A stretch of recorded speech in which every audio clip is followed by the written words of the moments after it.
چاہے اردو کی تقریر ہو، چاہے عربی کی تقریر ہو، یا کچھ بھی ہو، تو وہ سارے انعامات میں سمجھتا ہوں 70% میرے گھر ہی آتے ہیں۔ اگر ہمارے اندر ایبلٹی، قابلیت، جوہر ہے، اگر جوہر نہیں ہے تو گھر میں بھی اس کی کوئی حیثیت نہیں ہوتی۔ بسم اللہ وعلی ملت رسول اللہ کیسے کیسے دفن کرنا ہے، وہاں سے شروع ہو کر کے پوری زندگی اسلام ہمیں گائیڈ کرتا ہے، ہماری رہنمائی کرتا ہے۔ میرا یہ کہنا ہے کہ حجاب کے تعلق سے غلط بیانی کی جا رہی ہے، الیکشن مہم کے لیے فائدہ اٹھانے کے لیے ہندوستان کی فضا کو زہر آلود کیا جا رہا ہے کہ اس کامیابی میں ہماری اہلیہ حافظ قرآن ہیں اور انہوں نے انٹر گورکھپور میں، گرلز انٹر کالج گورکھپور میں تعلیم حاصل کی ہے۔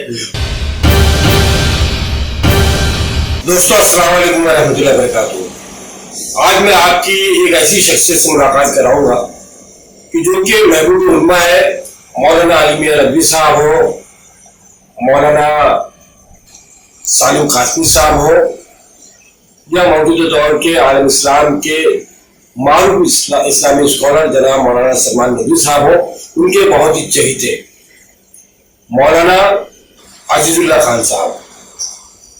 مولانا عزیز اللہ خان صاحب تحفظ ملت فورم کے صدر بھی ہیں۔ آئیے ہم ان سے کچھ باتیں کرتے، گفتگو کرتے موجودہ حالات پہ، اور خاص طور سے جیسے کہ پچھلی ویڈیو میں آپ نے دیکھا ہوگا کہ ممبئی یونیورسٹی سے اعلیٰ تعلیم حاصل کرنے کے بعد، انگریزی میں ٹاپ کرنے کے بعد، مولانا کی صاحبزادی عفت عزیز صاحبہ نے قرآن حفظ کیا، جس روایت سے بھی نوازا گیا، ہم نے آپ کو دکھایا اپنی پچھلی ویڈیو میں۔ آئیے ہم آپ کی انہیں سے ملاقات کراتے ہیں۔ مولانا عزیز اللہ صاحب، آپ کا ہمارے سامنے میں استقبال ہے۔ السلام علیکم ورحمۃ اللہ وبرکاتہ۔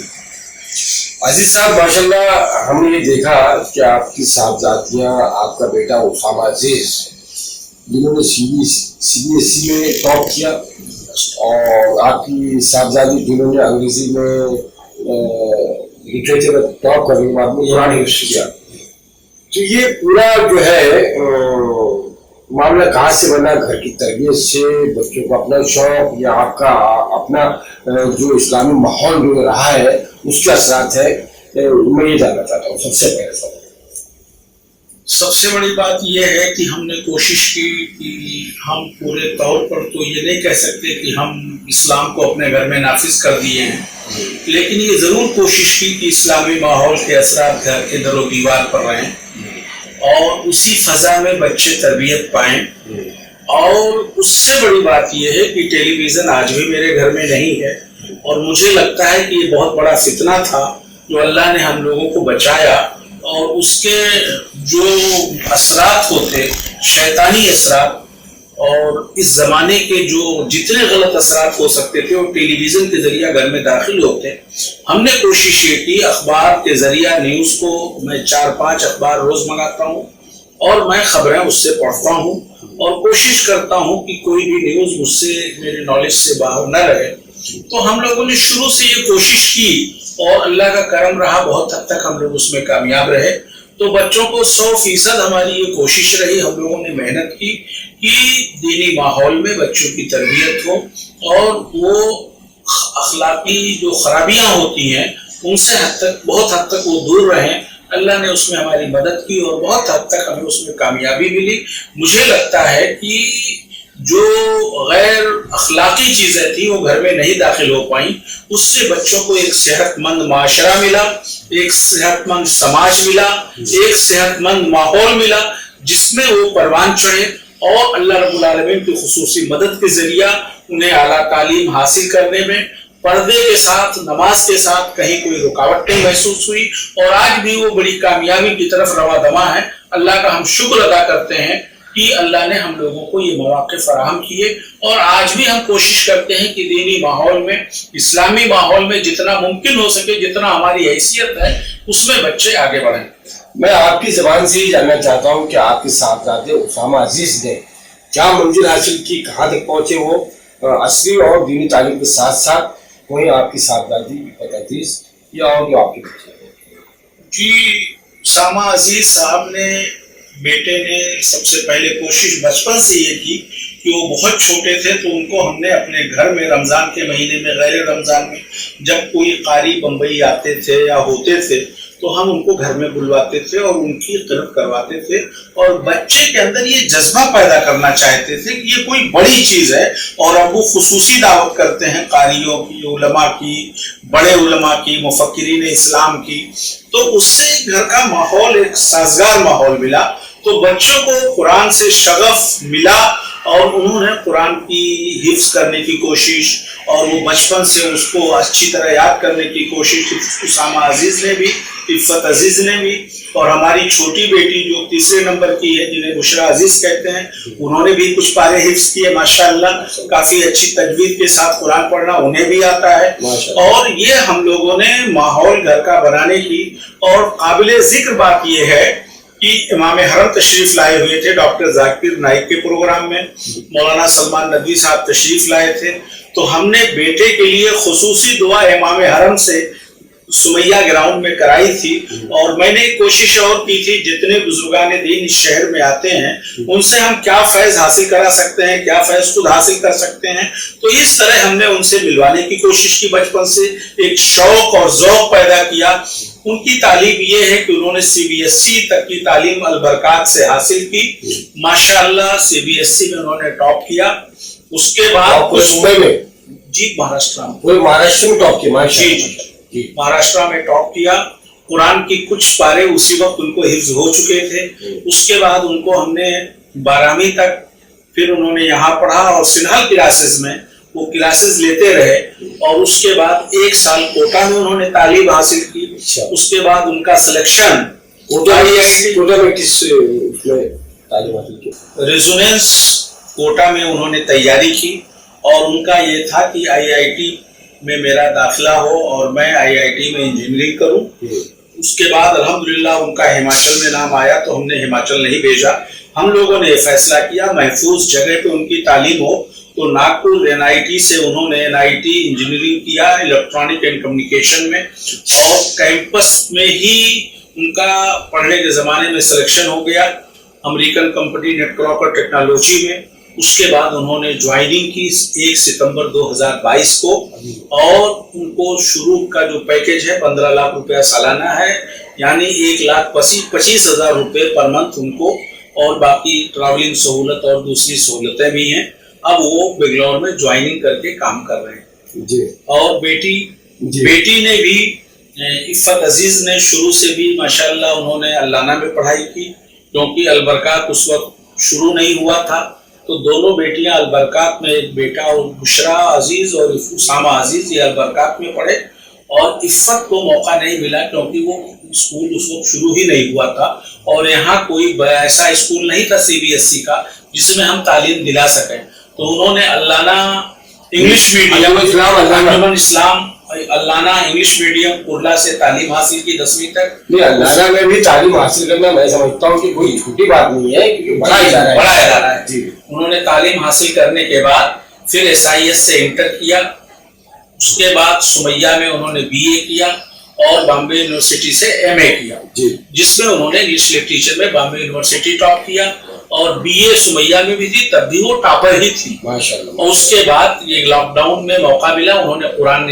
کا حفظ مکمل کیا، اور چھوٹی بیٹی بشرا عزیز نے البرکات میں ماشاءاللہ ٹاپر رہی، best student of the year کا ایوارڈ نواب ملک کے ہاتھوں ان کو ملا، اور ہمیشہ پرفیکٹ رہی، یعنی مانیٹر رہی، اور ماشاءاللہ مجھے اچھے سے یہ بات یاد ہے کہ جتنے وہاں پروگرام ہوتے تھے، بیٹے بیٹیاں چاہے وہ انگلش کی تقریر ہو، چاہے اردو کی تقریر ہو، چاہے عربی کی تقریر ہو، یا کچھ بھی ہو، تو وہ سارے انعامات میں سمجھتا ہوں 70% میرے گھر ہی آتے تھے۔ نہیں، تقریر کے گن تو ماشاءاللہ آپ کے ذریعے ہے، میں سمجھتا ہوں، کیونکہ آپ بھی بہت اچھے مقرر ہیں، اور بہرحال ہم نے آپ کو بھی سنا ہے، دیکھا ہے میں نے، اور ابھی بھی جو تقریر ہوئی بہت شاندار تقریر تھی ماشاءاللہ آپ کی۔ کل ملا کے یہ کہ جس طرح سے آپ نے بتایا کہ آپ کے صاحبزادے اسامہ عزیز نے جو آج ان کو ایک کمپنی میں پیکیج ملا ہے، جیسے کہ ہم یہ رونا روتے ہیں کہ روزگار نہیں ہے، کچھ ہے، اگر آپ کے قابلیت ہے تو آپ کو کوئی روک نہیں سکتا، یہ بات ٹاپر رہے، اگر شاہ فیصل صاحب ٹاپر رہے پورے انڈیا کے تو وہ بھی مسلمان تھے جی، اور ہر وقت ٹاپر ہمیشہ مسلمان رہتے ہیں اگر وہ پڑھتے ہیں، میں بالکل نہیں مانتا کہ مواقع نہیں ہے، اپارچونٹی نہیں ہے. اپارچونٹی ہمیں ڈھونڈتی ہے اگر ہمارے اندر ایبلٹی، قابلیت، جوہر ہے. اگر جوہر نہیں ہے تو گھر میں بھی اس کی کوئی حیثیت نہیں ہوتی. لیکن ایک بات میں ضرور یہ بتا دوں کہ اس کامیابی میں ہماری اہلیہ حافظ قرآن ہیں اور انہوں نے انٹر گورکھپور میں، گرلس انٹر کالج گورکھپور میں تعلیم حاصل کی ہے. ان کا بہت بڑا کردار ہے. جی یہ ہوئی نا بات. اصل میں ماں کی گود جو ہے سب سے پہلا بڑا جو ادارہ جو اسکول ہے ماں کی گود ہے.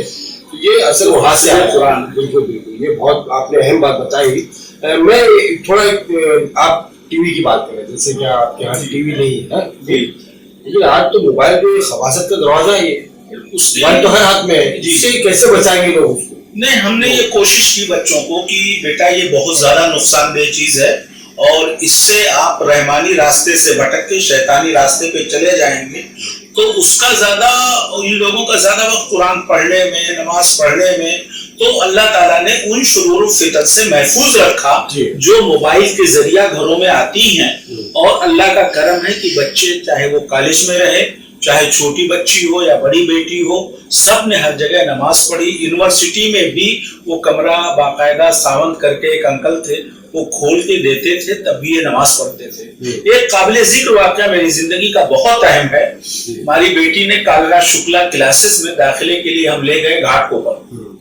فارم وارم فل اپ ہو گیا، پوری طرح فیس اس کی بات ہو گئی. بیٹی نے جب فارم پہ سگنیچر کرنا ہوا تو کہا کالرا شکلا میں میڈم سے جو ذمہ دار تھی کہ نماز پڑھنے کا انتظام آپ کی کلاسز میں ہے تو میں سگنیچر کرتی ہوں، ادروائز مجھے نہیں پڑھنا ہے. تو ماشاءاللہ بیٹی نے یہ جذبہ، اور یہ میری کوئی بات نہیں ہوئی تھی، یہ بیٹی نے خود سے کہا اور مجھے خوشی بھی ہوئی اور تعجب ہوا. اور الحمدللہ مجھے فخر ہے اس بات کا کہ بیٹی نے کہا میں سگنیچر تب کروں گی جب نماز پڑھنے کا انتظام آپ کی کلاسز میں رہے گا. ماشاءاللہ، سبحان اللہ.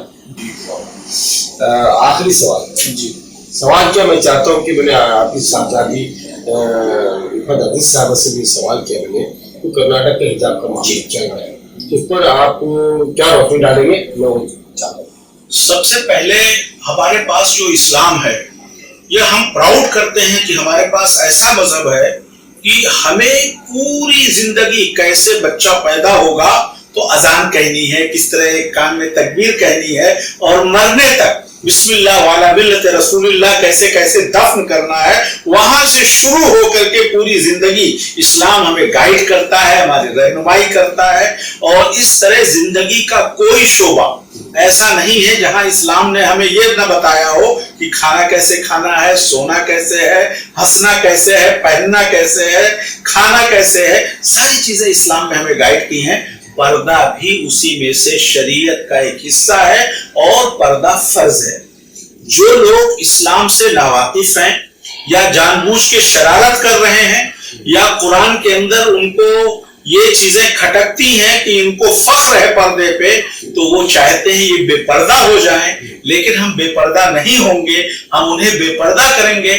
جو لوگ غلط بیانی سے اسلام کی تشریح کرتے ہیں، 1400 سال کا اسلام، حضرت عائشہ کا اسلام، حضرت فاطمہ رضی اللہ عنہ کا اسلام، حضرت زینب رضی اللہ عنہ کا اسلام پردے کے ساتھ تھا. یہاں تک کہ ایک صحابی رسول تشریف لائے اور انہوں نے کہا کہ عبداللہ ابن مکتوم رضی اللہ عنہ یہ اندھے ہیں، ان کو تو دکھتا نہیں. تو اللہ کے رسول صلی اللہ علیہ وسلم نے بڑی پیاری بات کہی تھی، کیا تمہیں نہیں دکھتا؟ اس لیے یہ باتیں جو کہی جاتی ہیں کہ پردہ دل میں ہوتا ہے، تو ام المومنین نے پھر پردہ کیوں فرمایا؟ کیا ان سے بھی کوئی مقدس ذات اس دنیا میں پیدا ہو سکتی ہے؟ اس لیے میرا یہ کہنا ہے کہ حجاب کے تعلق سے غلط بیانی کی جا رہی ہے. الیکشن مہم کے لیے فائدہ اٹھانے کے لیے ہندوستان کی فضا کو زہر آلود کیا جا رہا ہے. اس کی فصلیں الیکشن میں کاٹنے کے لیے، فصلوں کو زہر آلود کر کے انہیں الیکشن میں جیتنے کے لیے اور ملک میں ایک زبردست فرقہ پرستی کی لہر بڑھانے کے لیے یہ سارے تماشے ہو رہے ہیں. ورنہ ہمارا جسم ہے، ہم کیا پہنیں کیا کھائیں کسی کو یہ رائٹ سنویدھان کی طرف سے نہیں ہے. جو لوگ ہم سے یہ کہتے ہیں آپ یہ مت کریے یہ مت کریے، سنویدھان نے آرٹیکل 125 میں ہمیں آزادی دی ہے. وہ سنویدھان کے دشمن ہیں، اس دیش کے دشمن ہیں، قانون کے دشمن ہیں، اسلام کے دشمن ہیں. نہیں یہ تو یہ کہہ رہے ہیں کہ اسکولوں میں یونیفارم ہوتا ہے, تو سوال یونیفارم کا بتا رہی ہے. اور دوسری چیز یہ کہ اس سرکار میں, مودی سرکار کے جو سالیسیٹر جنرل ہے تشار مہتا رہنمائی کر رہے ہیں, وہ عدالت کو گمراہ کر رہے ہیں, اس پہ آپ کیا کہنا چاہیے؟ اصل میں ایک سازش ہے جو بیٹھ کر کے بی جے پی کے ہیڈ کوارٹر میں تیار ہوتی ہے کہ کس طرح مسلمانوں کو چھیڑا جائے, ان کو پریشان کیا جائے, اور کس طرح سے مسلمان ڈپریشن کی طرف جائے, مایوسی کی طرف جائے. لیکن انہیں پتا نہیں ہے کہ مکے کا 13 سالہ دور مسلمانوں نے, صحابہ نے دیکھا ہے, اس کے بعد مدنی دور میں بھی, اس کے بعد کتنی مشکلات سے اسلام یہاں آیا ہے, کربلا بھی دیکھا ہے. جتنی بھی چیزیں مشکلات آئیں گی, چومی گویا مسلمانم بلرزم کی دانم مشکلات لا الہ الا اللہ کی مشکلات جب ہم نے قبول کیا, تو جو یونیفارم کا سوال ہے, ہم بے پردگی کا کوئی یونیفارم کو کنڈم کرتے ہیں, اس کو ہم اپوز کرتے ہیں, اس کو سپورٹ نہیں کر سکتے. اگر شریعت کے حساب سے یونیفارم ہے تو ہم اس کو قبول کریں گے, ورنہ ہم اپنے بچیوں کو اسکول سے نکال لیں گے. اور جس طرح مولانا علی میاں ندوی رحمۃ اللہ علیہ نے فرمایا تھا کہ اگر بندے ماترم اس دیش میں مدرسے کالجز میں پڑھایا جائے گا, ہم کوئی احتجاج نہیں کریں گے, لیکن ہم اپنے بچوں کو اسکول سے نکال لیں گے, اپنے کالجز بنائیں گے, اپنے اسکول بنائیں گے, اپنی یونیفارم کے ساتھ ہم پیغام دیتے ہیں پورے ملک کے مسلمانوں کو, جو یونیفارم اسلامی ہو, جس میں غیر اسلامی بے پردگی نہ ہو, اس کو ہم ضرور قبول کریں گے, ورنہ ہم اس کو کنڈم کرتے ہیں. اصل میں یہ سرکار یا پلکا سراسی نہیں تو چاہتے ہیں کہ مسلمان بچیاں, جبکہ سرکار میں بیٹھے ہوئے ہمارے پردھان منتری جی تو مسلمان عورتوں کی بہت ہمنوائی کرتے ہیں کہ ہم تو چاہتے ہیں کہ مسلمان عورتیں بہت آگے جائیں, لیکن وہی در پردہ پردے کی آڑ میں مسلم بچیوں کو تعلیم سے محروم کر رہے ہیں. عزیز اللہ خان صاحب بہت بہت شکریہ آپ کا, اپنا سمجھ سے بات کریں گے, بہت شکریہ. چلیے, اللہ حافظ. السلام علیکم و رحمۃ اللہ وبرکاتہ. وعلیکم السلام. کیمرہ پرسن شاہد پٹیل کے ساتھ آپ کا دوست راشد عظیم اب آپ سے اجازت چاہتا ہے. اللہ حافظ. جے ہند, جے بھارت.